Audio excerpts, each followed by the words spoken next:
All right. Well, first, Michelle coming? Yeah. Anyway, I wanted to thank everybody for coming out to celebrate our mom, grandma, friend, mother, wife. She had a lot of roles, obviously, but I wanted to thank everybody for coming out.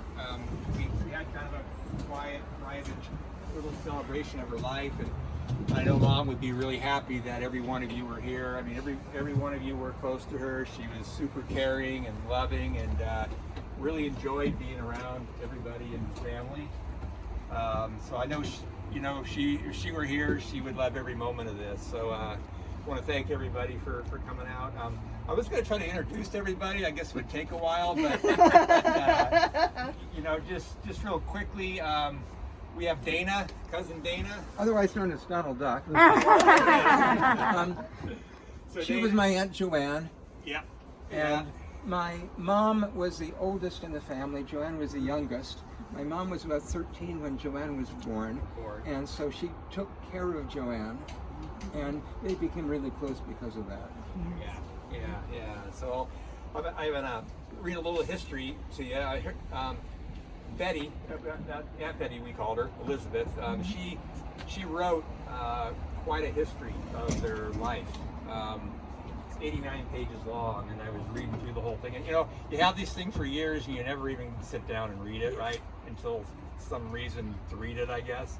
And so I was reading through the whole thing and learning a lot of information that I really never even knew about. But I told my dad, I was talking to him, he said, well, he started to write down some things, but I said, well, I guess, Dad, you and I need to sit down and write down everything about your life, because, you get to this point, and I realized when I was starting to write a little about my mom, there's a lot, of gaps and stuff I never really knew, and I asked my dad, and he didn't even really know. So, but at any rate, Dana, and then Renee. Who's Renee? Yeah. Renee is a cousin. So Uncle Johnny's daughter. So there was 5 siblings. I'll mention that in a minute. There was 5, right? 5 Yes. siblings.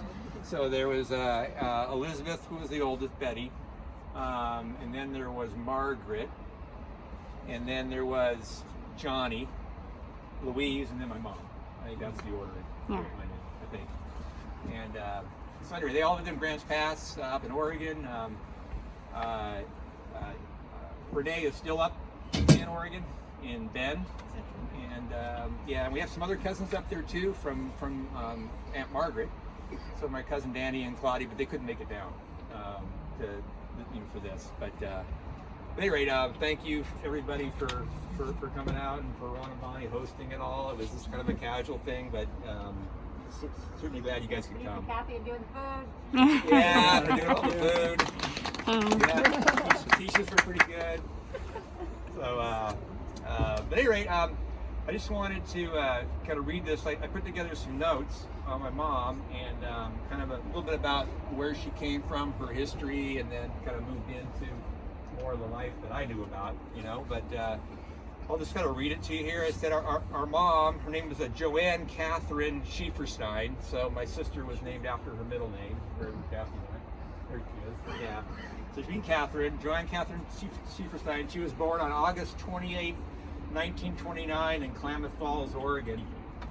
Next Saturday, she would have celebrated her 92nd birthday. So the timing of this was pretty good for that. She outlived all of her siblings and parents, which was quite remarkable. We say it's a testament to my dad's strict vitamin program and healthy eating that he followed for years. And it's actually quite remarkable because she smoked for a large portion of her life, a large portion. And she quit, as I remember, back in the 1980s. And she was just a regular smoker. I mean, a lot of them were raised that way back in those days, right? She started pretty young. But despite all that, she made it to 91, pretty healthy for the most part, and only in the last few years did she start to really kind of decline. So I really think it's my dad. I mean, this day he's got, a shelf full of vitamins he takes every day. He'll be 95 this year, and he's doing better than I am. So. So Mom was the youngest of 5 siblings, we mentioned that. Her older sister Elizabeth, we call Aunt Betty, was 13 years older. And Aunt Betty's son is Dana, who's with us today. I have that written up already, we all know that now. Dana is an artificial intelligence professor in Maryland. And I certainly could use some of that artificial stuff. But he is kind of a pioneer in that whole world, still an active professor in Maryland. Mom had 2 sisters. I mentioned that, Margaret, Louise, and 1 brother, Johnny.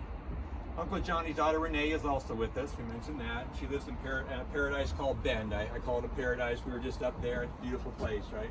Sun Valley, or Sun City. What? Sun River. River. Yeah, right. Yeah. So a little bit of my mom's descent. I mean, her father was of German descent. Her grandfather was born in Hesse, Germany in 1830 and immigrated to the U.S. some years later, as I understand it. He married a French lady. Now, this would be my mom's grandfather. The French maid. Yeah. It was a fiasco. I guess so. I didn't get all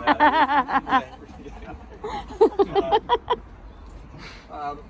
My mom's her mother's maiden name was Troutman, and she also was of German descent. Do not know too much about her heritage. Maybe some of you else of you do, but I couldn't find much on that. But in the end, my mom was mostly German, as well as my dad. And both her parents were married in South Dakota and lived in Rapid City when the Depression started to hit. Right before she was born, they got hit pretty hard. The bank closed, that they had all their money in. They lost all their money.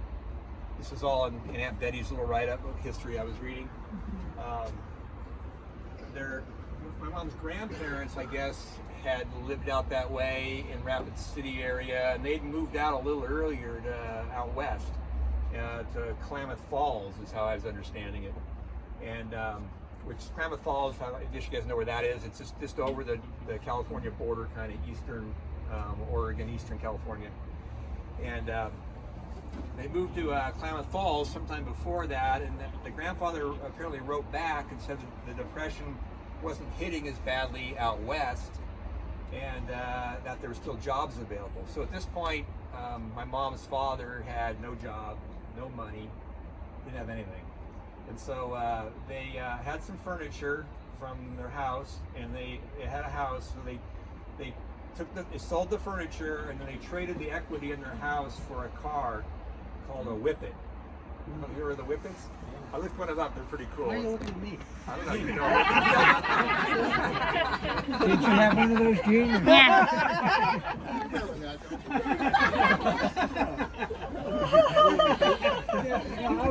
I had a horse.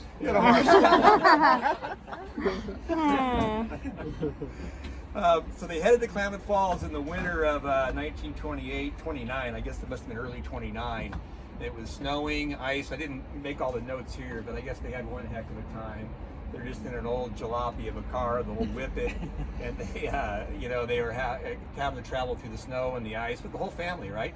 So there was 5 kids and the mother and the husband. So somehow they got 7 of them in this Whippet. I don't know how, and then try to make their way to Klamath Falls in the middle of winter.